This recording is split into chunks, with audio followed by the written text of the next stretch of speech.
এই গুরু পূর্ণিমায় সারারাত্র যজ্ঞ হলো। এই যজ্ঞ সম্পর্কে ও গুরু পূর্ণিমা সম্পর্কে বাবা কিছু ব্যাখ্যা দিলেন। হয়তো সবাই বুঝবেন না, যারা আধ্যাত্মিক পথে আছেন, যারা সাধনার পথে আছেন, তাদের বুঝতে সুবিধা হবে, এবং যারা একটু মনোযোগ সহকারে শুনবেন তাহলে তারা হয়তো বুঝতে পারবেন।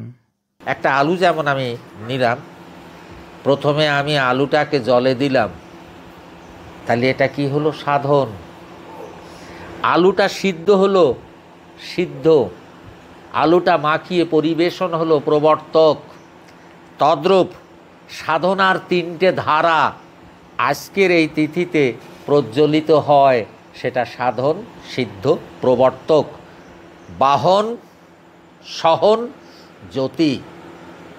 যেখানে যিনি বাহন করে রেখেছেন তার উপরে আমাদের নির্ভর করে দাঁড়িয়ে সহন সহ্য করে, তাকে স্মরণ করে, তার অনুগত হয়ে জ্যোতিতে পৌঁছিয়ে জ্যোতির সন্ধানে পূর্ণতা লাভ করা আজকের সেই তিথি।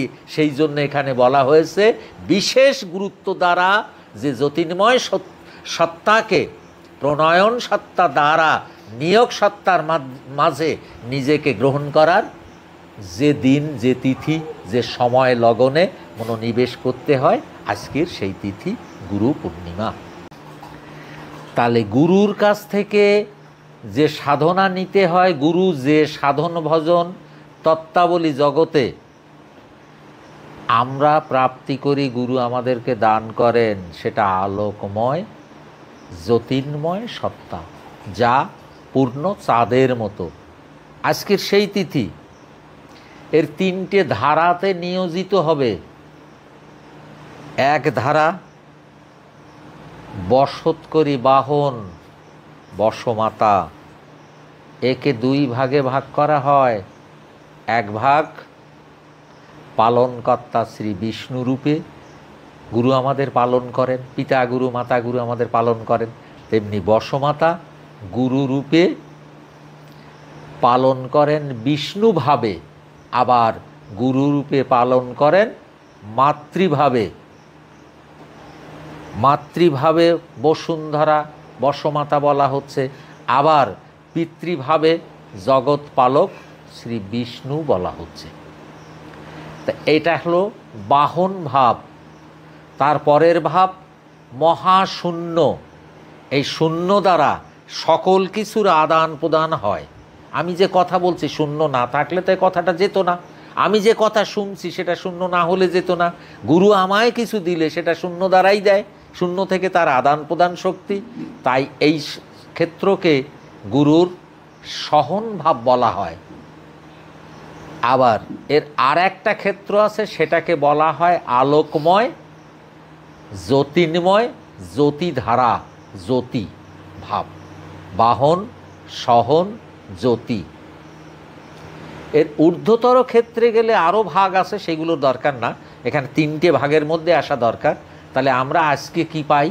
গুরু ব্রহ্মা, গুরু বিষ্ণু, গুরুদেব মহেশ্বর, গুরুদেব পরম ব্রহ্মা তস্मै শ্রী গুরবে নমঃ। যে শ্লোকটা আমরা বলছি, যে বীজ মন্ত্রটা আমরা বলছি, সেক্ষেত্রে তাহলে আমরা তিনটে ধারা কি পেলাম? গুরু ব্রহ্মা মানে সূর্য, তার থেকে আমরা কি পাই? তার জ্যোতি, আলো। তাহলে যিনি আমাদেরকে জ্ঞান দান করেন তিনি কেমন? সূর্য স্বরূপ, আলোক স্বরূপ। তিনি কি করেন? তার জ্যোতির্ময় যে আলোক সত্তা সংরক্ষিত আছে, তার থেকে যে প্রভাবিত জ্যোতি দান করেন। ব্রহ্ম মানে আগুন, আর ব্রহ্মা ব্রহ্ম যোগ প্রতিভা। গুরুর থেকে আমরা সেই আলোকময় আগুনের জ্যোতির প্রতিভা গ্রহণ করি, তার নাম ব্রহ্মা। ব্রহ্ম যুক্ত প্রতিভা, তার নাম ব্রহ্মা। তাহলে গুরু পরম ব্রহ্মা, তস্मै শ্রী গুরবে নমঃ। গুরু পরম ব্রহ্মা বলা হলো কারণ যে শক্তি দ্বারা জগতের জ্ঞান ধ্যান প্রভাব প্রতিপত্তি জগৎময় জ্যোতির্ময় শক্তি প্রাপ্তি হয়, সেই শক্তি হলো ব্রহ্মার কাছে লুকায়িত। যেমন আজ যদি পৃথিবীতে আগুন না আসতো, তাহলে আমরা যে গঠনময় শক্তিতে দাঁড়িয়ে আছি সেটাকে হতো কোনো মতেই সম্ভব হতো না। তাই গঠনময় শক্তি পরম গুরু থেকে পাওয়া যায়, সেটা ব্রহ্মা। ব্রহ্মা এখানে আমরা মানবিক ভাষায় তার রূপরেখা তৈরি করি, সেখানে আমরা ব্রহ্মার বীজ মন্ত্রে বলছি ওং চতুর্মুখায় বিহান্নাহাংসা আরুয়ায় ধীমৈতন্য ব্রহ্মা প্রসোদয়াৎ। ব্রহ্মার 4টে মুখ বলা হচ্ছে, 4টে শক্তি, 4টে দ্বার, 4টে ধারা, কাম, অর্থ, মোক্ষ, শান্তি। তদ্রূপ ব্রহ্মার জ্যোতির্ময় দ্বারা জগতে যে প্রভাবিত জ্যোতি প্রকাশ হয়, সেই জ্যোতি সব কিছুকে তার নির্ধারিত শক্তির মাঝখানে দাঁড় করিয়ে রেখেছে। আজ যদি ব্রহ্মা তার কৃপা দান না করতো তাহলে কি জগতে বায়ু থাকতো তাপ না দিলে? ব্রহ্মা যদি কৃপা দান না করতো তাহলে কি মেঘ আমাদেরকে জল দিত? ব্রহ্মা যদি কৃপা না দান করতো তাহলে কি কোনো জীবৎস থাকতো? তাই ওখানে পরম ব্রহ্মা, পরম গুরু বলা হয়েছে। অন্যদিকে আসি, 4টে ভাগে আমি একটু আগে বীজ মন্ত্রে ভাগ করলাম, ওং চতুর্মুখায় বিহান্নাহাংসা আরুয়ায় ধীমৈতন্য ব্রহ্মা প্রসোদয়াৎ। এই মাটির ক্ষেত্রে 2টি ধারা।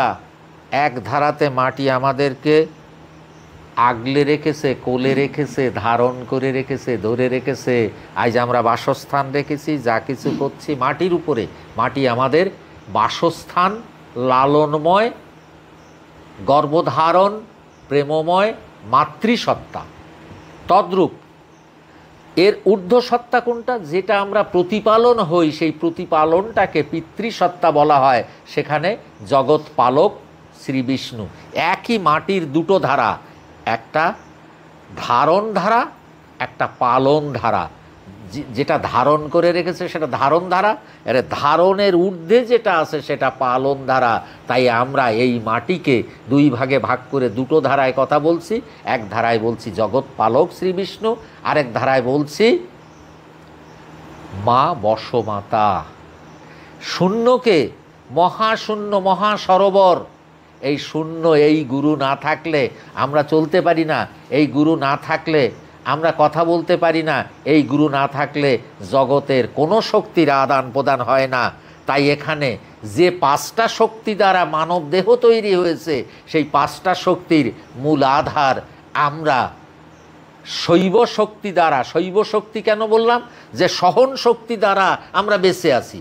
এই বায়ু সহন শক্তি কৃত কাজ, শূন্যে চলা সহন শক্তি, তাই তাকে শৈব শিব বলা হচ্ছে। আবার তারক বোম, তারক মানে রক্ষক। শূন্য ছাড়া আমাদের রক্ষা করতে পারছে না, আমাদের চলতে দিতে পারে না। আমাদের সব কিছুর মূলাধারে যা কিছু পেয়েছি শূন্যের কারণে পেয়েছি, শূন্য ছাড়া রক্ষা হয় না।